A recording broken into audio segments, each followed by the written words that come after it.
quand vous commencez à comprendre comment fonctionne le monde spirituel, les prières de combat, la meilleure façon d'aborder un long moment de prière de combat, ce n'est pas avec les jeûnes. Le jeûne dispose la manifestation de ton esprit. Par contre, la veillée maintient ton esprit en éveil pour comprendre l'activité spirituelle dans ton milieu. That one was too hard. Okay, let me break it down.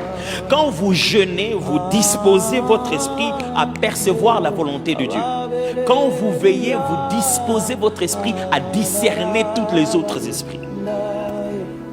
Parce que Christ a clairement expliqué cela. Il dit, j'étais avec vous dans les temples, mais vous ne m'avez pas attrapé. Pourquoi? Ça, c'est l'heure de la manifestation des œuvres de ténèbres. Quand vous arrivez à la nuit, peu d'esprits humains sont en activité. C'est pour cette raison que c'est dans la nuit que les gens sont combattus. Pourquoi les sorciers, pendant la journée, leur avion ne marche plus? Pourquoi ils volent la nuit? La période de la nuit, cette veille de la nuit, c'est un moment où les activités spirituelles sont beaucoup plus intenses. Et si tu veux en finir avec ton combat, ce n'est pas en mangeant pendant la journée et regarder tout le temps des novelas et au moment de dormir. Non, si tu penses qu'il y a un combat dans ta famille, va dormir tôt.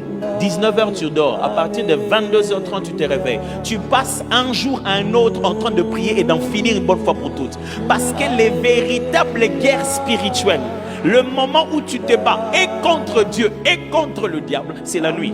Demande ça à Jacob. C'est en plein milieu de la nuit que l'ange est venu les visiter. Ils se sont battus au point où le veille du matin a commencé à venir. L'ange lui dit, laisse-moi partir.